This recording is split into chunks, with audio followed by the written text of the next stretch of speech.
Hey everyone, Sabah al-Khair, Masa al-Khair, good morning, good afternoon, good evening, whatever it is, depending on where you are listening to this latest episode of the Egypt Travel Podcast from. I'm your faithful host, John, who is always excited and pumped up to talk about Egypt with you and share my nearly 2 decades of experience traveling to and around Egypt with hundreds and hundreds and hundreds of friends, guests, clients, and even total strangers from afar who have become good friends over the years of us traveling in Egypt together. Okay, in this episode, I want to talk about taking a second or even a third trip to Egypt. In other words, for those of you who have already visited Egypt once and want to go back again, lucky you. How should you think about the trip? How should you think about where to consider visiting, what to consider doing? I want to give you planning advice, talk about things that most people wouldn't have an opportunity to do necessarily on a first trip, and so on and so on. You know, there are just so many things to see and do in Egypt that it's literally impossible to fit them all in on a first trip there. The overwhelming majority of people who visit Egypt only do so once in their lives, and that is understandable, of course. It's a big trip. It's far away. But it's difficult to navigate and get around Egypt, and you really need to be under the helping hand and guidance of a good company to set everything up for you and provide a trusted staff and trusted network on the ground to help you out throughout a trip to Egypt. It's a big endeavor and it's a big trip. So it's understandable why most people only get to go or only make it there once in their lives. Now, on a first trip to Egypt, there are some major sites that are, of course, must-see sites. We're talking about the Giza Pyramids compound outside of Cairo, which contains the Great Pyramid of Khufu, most notably, because it's the only remaining wonder of the ancient world. The only wonder of the ancient world still standing. It also has 2 additional pyramids, that of Khafre and Menkaure, and even 6 smaller Queen's pyramids, which are mostly in ruins, but they're still discernible, and nearly as famous as the Great Pyramid is, of course, the Sphinx. All of that is out there at the Giza Pyramids compound. Now, by the way, I sometimes call the Sphinx at Giza the Great Sphinx to distinguish it from other sphinxes. There are many, many sphinxes still standing in Egypt, mostly at temples in the south, in and around Luxor. But because the one left standing at Giza is both much more massive and much more well known, I like to give it a little gravitas that I think it deserves by referring to it as the Great Sphinx. Just so that you know that I'm always talking about the one at Giza when I say that, and not another sphinx in Luxor or at another site somewhere, because there are more sphinxes around Egypt. The same is the case with many other monuments. You know, a lot of people don't realize that there are more than one of them all over Egypt. Everybody knows the 3 King's Pyramids at Giza, for example. Some people know also about the equally interesting and significant pyramids about a half an hour south of Giza at Saqqara, where the Step Pyramid is, and Dashur, where the Bent Pyramid and Red Pyramid are located. But most don't know that there are about 100 other pyramids still standing in Egypt today. And, you know, who knows how many more there were in antiquity that have either crumbled or had their stones recycled over the past 5,000 years and so on. Well, it's the same case with other types of monuments, with sphinxes, with temples, with tombs. Most people know about the famous ones, usually because they're the largest ones left standing or the best preserved ones that we still have. But there are countless other examples of things like sphinxes, tombs, temples, monuments, etc., still standing in Egypt too that many people have never heard of, and many more that no longer exist but which were much larger and even more significant ones than the ones we are left with, which are still plenty magnificent and grand and impressive, don't get me wrong. For example, the mortuary temples of the pharaohs Amenhotep III and Ramses II no longer exist, okay? The remains of these temples have been found and excavations are ongoing, but these were 2 of the richest, most powerful, greatest pharaohs in 5,000 years of Egyptian history. You can only imagine how enormous and splendid their flagship temples were in their ancient capital cities near the site of modern-day Luxor. People often associate the temples at Abu Simbel with Ramses II because they're the most well-known and well-preserved of his temples still remaining. But as enormous and impressive as Abu Simbel's temples are, these were just a couple of the smaller satellite temples on the far remote borders of the empire in the south, compared with his much more massive and glamorous flagship temple in his capital. Now, I mention all of this for the first point I want to talk about today with respect to planning a second or subsequent trip to Egypt, and that is that there are a lot of additional historical and highly significant sites to see beyond just the main ones and the most famous ones that you should make sure you see on a first trip to Egypt. If you're into ancient Egyptian history, you could plan a visit out to the pyramid at Meidun, for example, which is also south of Giza, but which most people doing a first trip to Egypt just don't have time to see. And especially if they're also fitting in, like Giza, Saqqara, Dashur. Most people see Giza. Well, everyone sees Giza. Most people see Saqqara and Dashur. Even people who see those, very few of them see the pyramid at Meidun nearby. So that's an example of one that you probably don't have time to see on a first trip to Egypt, but on a second or third trip, you could make time to go see that one and a few others and really see some more parts of Egyptian history in that greater Cairo Giza area that most other people just will never get to see. You could also return to Saqqara and spend some more time exploring the tombs there. Saqqara wasn't just the site of the step pyramid, but it was really an entire royal necropolis, much like the Valley of the Kings in Luxor. But most people who visit Saqqara only have time to see the step pyramid, and then they head further south to Dashur to see the red and bent pyramids. However, there is a lot more to see at Saqqara, including some of the well-preserved tombs and chambers that have been excavated, and some very recently, by the way, and that are opening to the public now. I talked a little bit more on EgyptTravelBlog.com recently about some of the new discoveries and excavations that have been going on. I mean, literally, it seems like every month new discoveries are coming out of Saqqara. So if you're interested in a little bit more about what's been discovered recently and what they've been pulling out of the ground there, including some coffins, some sarcophagi that haven't been opened for 4,000 years, that weren't touched or discovered by tomb robbers. They literally have been opening them for the first time in the past couple of months in 3,000 years, since they were first sealed 3,000 years ago. Anyway, go to EgyptTravelBlog.com and check out some of the articles I've posted recently on those discoveries if you're more interested in that. But point being, Saqqara is also a very active archaeological site. Now, down in the south of Egypt, let's move down further south now. Let's go down towards Luxor, Aswan, that area. We'll talk about some things down there. So down in the south of Egypt, first-time visitors usually rightly concentrate on visiting the Valley of the Kings, Hatshepsut's temple, Karnak and Luxor temples. All those are in and around the city of Luxor in southern Egypt.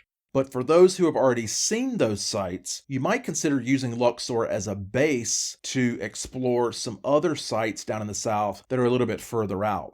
A good example of that is the city of Abydos, which is it's a city about 3 hours north of Luxor, where some of Egypt's earliest confirmed pharaohs from the early dynastic period are believed to have been buried.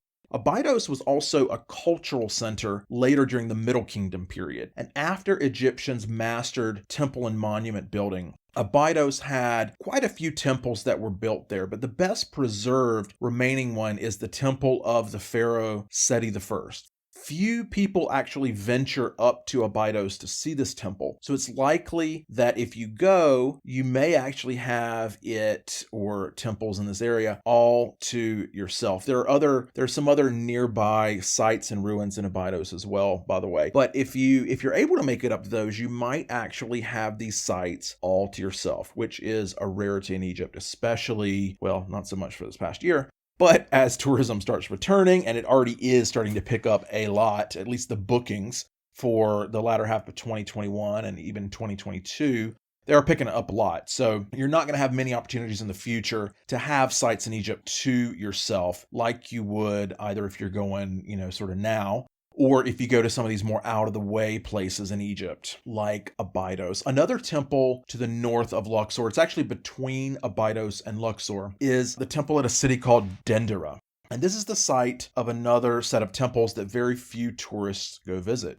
There's a Ptolemaic era temple of Hathor there in Dendera, and it's one of the best preserved temples in Egypt. And it's one of the few places in Egypt that still has clear original depictions of Cleopatra VII. Now remember, she's the famous one. The Cleopatra we all know about is Cleopatra VII. There were 6 other Cleopatras before her. She was the last one and the most famous one. She just happened to be the 7th one. And you can also see depictions of one of her children, Caesarion, who, if you remember the history surrounding Cleopatra, Caesarion was fathered by Julius Caesar right before Rome conquered Egypt and ended the ancient civilization. So at the temple at Dendera, one of the last few places you can actually see ancient references to the famous Cleopatra and her son, Caesarion, the son that she had with Julius Caesar.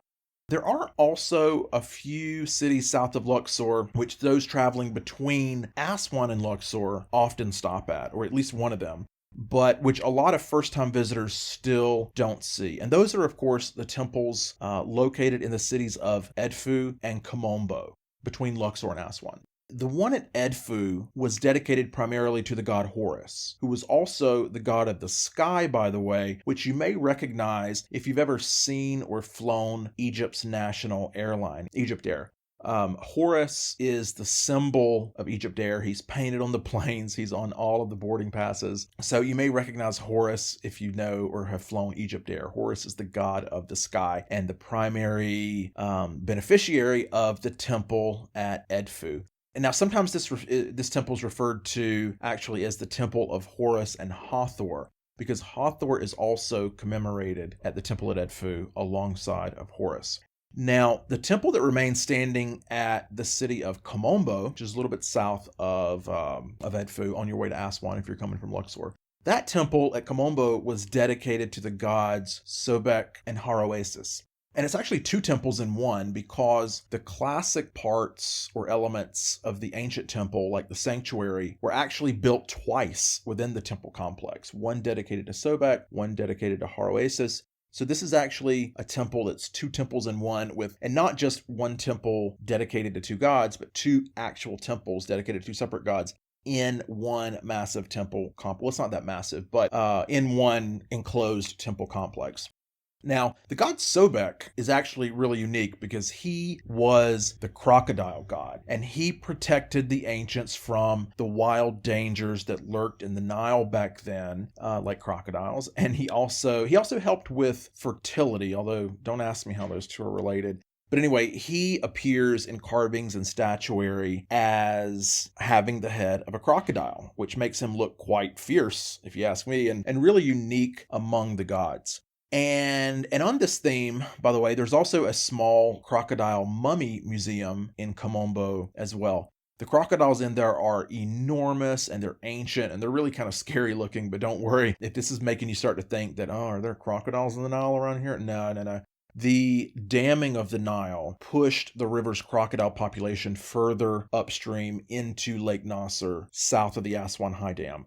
So anywhere north of the dam, which is really Aswan all the way north to the Mediterranean, none of that part of the Nile has any crocodiles anymore, so you don't have to worry. So Sobek's all but out of a job for now, except for, I guess, his role in fertility. Okay, for those with limited time who need to choose between stopping in Edfu or Komombo, or visiting Edfu or Komombo, I almost always recommend Edfu because the temple there is better preserved. The only exception is, I would say, for those who are in the medical field or who are interested in ancient medicine, because Komombo is one of the few places that actually has a hieroglyphic scene on the walls of the temple that shows ancient medical and surgical instruments. Some of the depictions would look rather medieval to us today, to be honest. Although it's funny that we would say, something in ancient Egypt looked medieval, but we associate sort of rudimentary technology, rudimentary instruments like that with medieval times. Anyway, Maybe we should associate it more with ancient Egyptian times since they had them thousands of years prior to medieval times. Anyway, the interesting thing is some of them would actually look still quite recognizable to modern nurses and doctors and surgeons, including instruments that, for example, almost exactly resemble modern forceps and clamps that are still used in some medical procedures today. Now, okay, since we're down in that area, let's talk for a minute about Aswan and Abu Simbel. Many people do visit these places on a first trip to Egypt, but many also don't. Abu Simbel is very far south in Egypt, down by the border with Sudan almost. It's quite, or it can be quite expensive and somewhat logistically cumbersome to do Abu Simbel as a day trip by air, which is, of course, the most comfortable and quickest way, because you always have to connect in Aswan. You can't just fly directly from Cairo to Abu Simbel, well, unless you want to charter a private jet. Let me know about that because we can make that happen. But, anybody who wants to fly by air, or Egypt Air, pretty much has to fly through Aswan. So, the tickets are quite expensive because you're doing a double trip there. And then, return, obviously. So most people who do visit who visit Abu Simbel, end up staying in Aswan anyway an extra day just to make the Abu Simbel trip happen because it takes more. It's more than a day trip from Cairo. It's really a day trip from Aswan. And then while you're down in Aswan, you need like an extra day at least, also because you have to leave so early to get to Abu Simbel. So anyway, Aswan by itself, by the way, it's really not all that remarkable for first-time visitors. Like I said, most people who go to Aswan are doing it because they're doing Abu Simbel, because it's the standard, like I said, the standard launch point for that day trip to Abu Simbel, whether by air or by land. And in fact, it's pretty rare that a visitor would go to Aswan on a first trip without also going to Abu Simbel. But it does happen. Some people do go to Aswan and don't do the trip down to Abu Simbel, and they just want to see Aswan. But anyway, if you've ever been to Egypt before and you didn't make it to either Aswan or Abu Simbel, they're probably the most famous places in Egypt after Cairo, Giza, and Luxor. So checking those off on your places to visit in Egypt list the next time could be well worth it for you. In fact, I'd really advise it. If you didn't see those the first time, you should definitely see them the second time. Also, Aswan is really a place where you can even spend 2 or 3 days on a second trip if you want. There are some additional things around there that can be worth your time exploring if you have the extra time. Let's see, one thing that I often recommend skipping on a first trip in Aswan is the Temple of Isis at Philae, which is actually currently located on Angalika Island, but we still say it Philae because it was originally on Philae Island and it was originally built as the Temple of Isis at Philae. Now, that's one of the temples that was cut into massive pieces and physically moved block by block in the 60s to save it from the rising waters of Lake Nasser that was created by the construction of the Aswan High Dam. You may remember me talking about this. Abu Simbel is the most famous temple that was cut into blocks and moved because it would have been submerged in the waters of Lake Nasser after the dam construction. The Temple of Isis at Philae, which is just south of Aswan, is another one that was just so significant that they decided to literally cut this massive temple into manageable blocks and move it block by block to another island that was a little bit higher, where it still stands today and is able to be visited. But anyway, that's actually not what makes Philae Temple, we often now just call it Philae Temple. That's actually not the only thing that makes it significant. In my opinion, Philae Temple is significant because the wall in a section of this temple is the last place where the ancient Egyptian language is ever known to have been used and written before it died out nearly 2,000 years ago. The inscription that you can see is actually graffiti that was written on the temple wall in 394 AD. And it gets even more specific than that because the ancient graffiti artist references a festival that was taking place on that day that he was writing. And he references it using the Coptic calendar, which we still happen to know how to translate today because the Coptic sect of the Christian religion continues, and we still know how to translate references to the Coptic calendar even back then.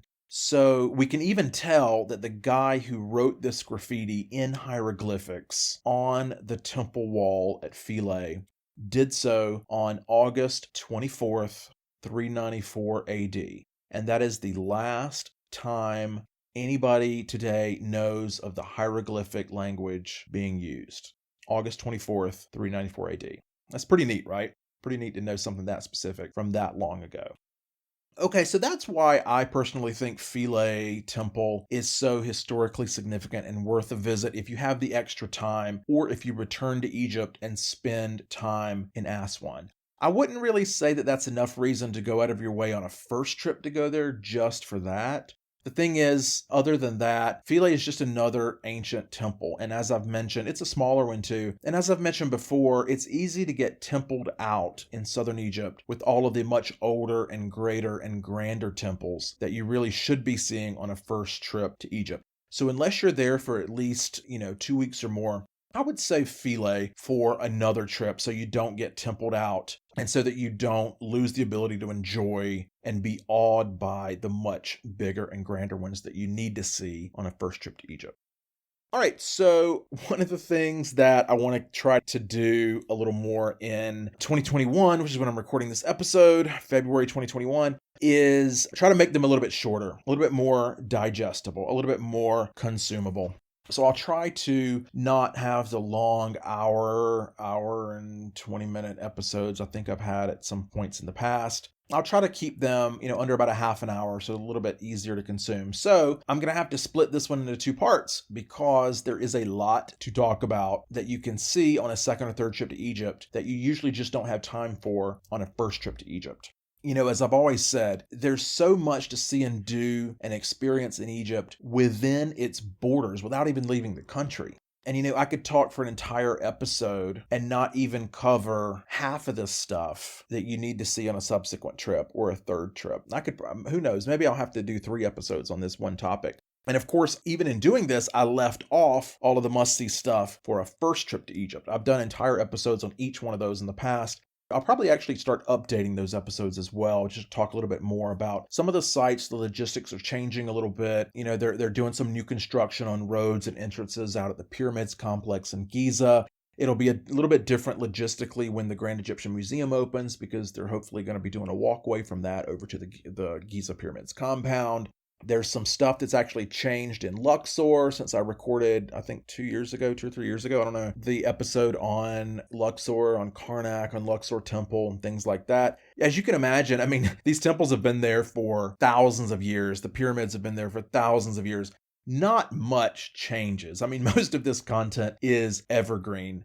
And, especially when it comes to the history and the basics of the logistics, which is what I like to really get into and giving advice on that at the sites. However, over the years, some things do change. Like I said, the opening of the gym is going to be a huge thing, and the infrastructure they're building around that out at Giza is going to change the logistics a little bit. And then that discovery they had at the Avenue of the Sphinxes between Luxor Temple and Karnak Temple, now that they've raised all those buildings and they've opened that up, so there have been some changes over the past couple of years that do warrant or merit episode updates on some of the classic staple sites in Egypt. So expect me to be doing more of those in 2021.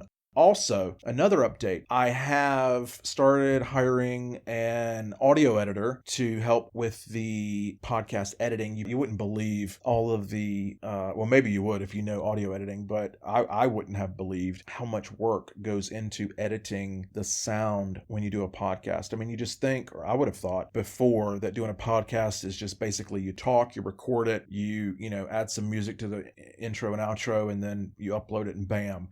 Not quite, because, if you have a really good microphone, it's really sensitive and it picks up a lot of breath sounds. It picks up a lot of background noise. It picks up when my dog comes up to lick me while I'm trying to record an episode. And, so you have to edit all that stuff out for good quality audio. And, over the past couple of years, I've been doing all of this myself. And so that's why, some of the editing is kind of like, But I've started actually hiring a professional audio editor now to do some of the editing and make the sound a little better. Get rid of some of the breath sounds, get rid of some of the background sounds, just smooth it out a little bit. And so that actually is freeing up a lot more of my time, because these episodes used to, that's why I did them so infrequently. They used to take 30 minutes to an hour to record. I'd probably spend another hour or so making notes on what I wanted to talk about with respect to each subject before So, that's up to about 2 hours of prep work. And then it would take about 1 to 2 hours of audio editing work per 10 minutes of audio, of finished audio. So needless to say, they took a lot of work and a lot of effort. I mean, it's a labor of love, and that's why I do it. And you all know from listening to me talk about Egypt for this long, I love doing it. I love talking about Egypt. I could do it all day long. Sometimes I do it all day long. But luckily, I think getting some help this year with producing these will enable me to produce a lot more and do it a lot better and focus a lot more on putting out more content to help you all plan trips to Egypt. As always, too, please feel free to reach out to me personally.